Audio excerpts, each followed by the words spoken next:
Overton Park shell in reflection. I'm sitting next to the tree that is dedicated to my brother, my angel. Thank you to the Living Shell for honoring my brother with a tree.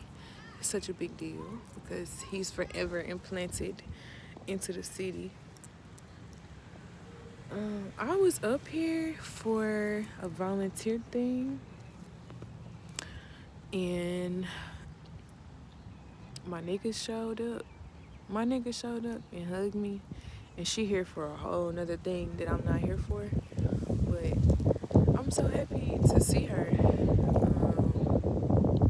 8 days after I almost died, like I don't really know or care if the situation gonna hit somebody else. Of course, how it hits me. But a week and a day ago, I almost lost my life. So to see somebody I love and care for so much walk up and hug my neck and I can hug them back, it's a big deal. I'm outside. Like, it's been hard for me to go outside in the last 8 days. And then I'm sitting here under this tree. That's my brother's tree. Sitting here under my brother's energy. And I can't complain. I've been having excruciating ass headaches that are unbearable. They literally paralyze the right side of my face and my neck until they go away. And I'm not sitting through that right now. I'm not sitting here in no type of pain. Like, Brooks Museum is like right over there. And this Saturday, coming up, I'll be doing my 3rd year as a featured artist at Chalk Festival. And I get to do chalk art for the 3rd year in a row. And I'm not having to miss doing it because I'm in pain or dead, or even though I gotta take everything a day at a time. I have no idea how I'm gonna be feeling Saturday. That's another thing. Last night was the Knowledge is Flower Festival, and I wasn't all the way sure I was gonna make it to that joint. And God literally, my head was hurting for like 7 hours straight. Excruciating pain. I can't move my neck. I can't move my shoulder. If I move anything, I can fucking bust out crying. Like,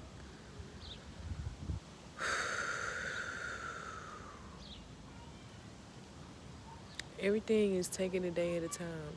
Like, I knew that before this happened, but it's a whole nother perspective now that that's my reality. Like, I had a brain bleed, yo.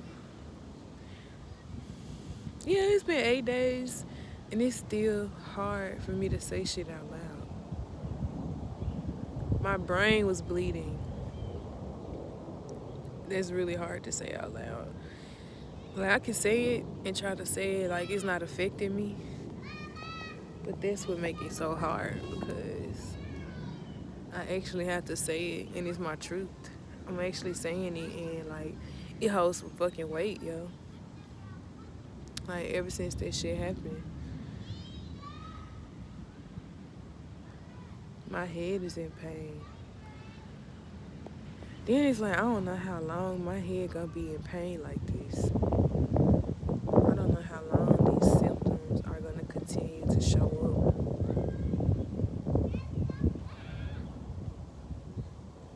But I'm taking it a day at a time.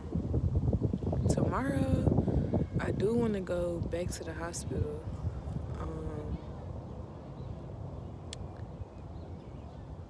Maybe I go Tuesday. I'm so big on numerology. I'm like, maybe I should go a week after the last time I went. Because I was in the hospital last Tuesday for 12 hours. And that's when they let me know my brain was bleeding from the CT scans. I really walked out the hospital. Like, I kept asking my nurse, like, it's not illegal to just walk out this hoe, right? Because they was keeping me there. And y'all had already told me my brain was bleeding. And then it hadn't, like, progress. You know what I'm saying? It didn't disappear, but it definitely wasn't bleeding more from what they said. So like I do want to go back and check up on that type shit and just do a checkup. They told me we're gonna give you paperwork so that you know to come back in 3 weeks if you want to. Y'all literally left the hospital before I signed anything. Like once I got my second scan and they told me the results around fucking midnight, I was overwhelmed, I was overstimulated, I was tired as hell. I don't like fucking hospitals. Sitting there for 12 hours and not getting anxious is like my brain is in pain, but do you know the God I serve? Because the mental power I have to sit here and not let the shit y'all own get to me is mind blowing to me.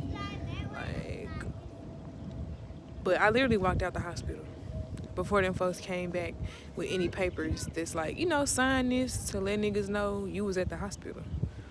I ain't signed shit. I walked out. I disconnected and I walked out. I just didn't want to be there no more. But Tuesday, it'll be a week since that happened. So I feel like I need to go back to the hospital so I can like get my paperwork. Like I said, I walked out there with nothing. With my body, my purse, and my friends that came to see me. And I was like, y'all ready? I ain't waiting on nobody to come back and tell me no more shit. Right before I left, these folks was trying to do another scan on my pelvis. I'm like, And they was talking about admitting me overnight. I'm like, I gotta go. That's why I left, because all that would have made me anxious for real. And I just walked out there, hoe. I'm looking up on the internet like, what happens if you just walk out the hospital? And it's like, by law, we can't keep you. And my nurse, she kept telling me that. She kept saying, like, by law, we can't just, like, keep you here. You know what I'm saying? You seem pretty cognitive and all this stuff. I also learned 12 hours in the hospital. One, all them folks either on crack or coffee. I don't know which one. But they got some kind of stimulant that's keeping them running because them folks is zombies in that hoe. But, yeah, they don't really care. Like, you think you're going to the hospital because it's a place of peace and healing. And no, it's not. No, it's not. Look at this sun. Look at this head. I need that sun on my face.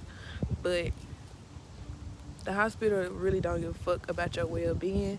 Because I'm tapped in the spirit, I'm able to see through so much shit. So, like, I was able to peep the fact that, like, because the outer me, like, the way y'all looking at me from the outside looks like I'm totally fine. They were shocked by this shit. And nobody say this out of their mouth, but they were literally like, Like every time they would talk to me and I'm answering, I'm cognitive as hell. They telling me stuff. I'm like, okay, can you break that down? You know what I'm saying? In lay terms, you speaking real nurse-like to me. Break it down. Dumb it down for me. What are y'all saying? That's shocking to them. Because the people on the left and right of me, the lady on the left, she sounded like she had slurred words. Just somebody not as cognitive as me. On both sides of me. So I feel like I'm scattering as I'm talking, but I just gotta learn how to document this shit because this bigger than me, and I gotta document this shit.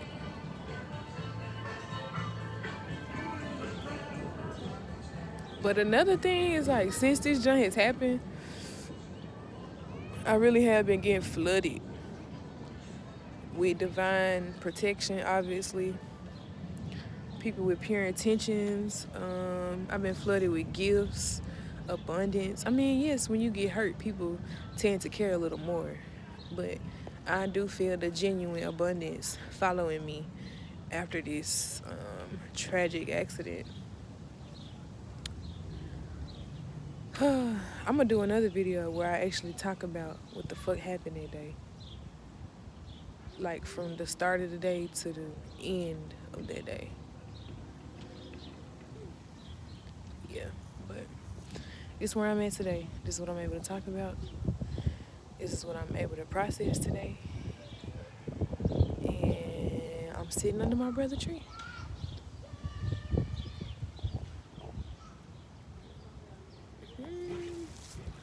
I'm sitting right here with my motherfucking brother.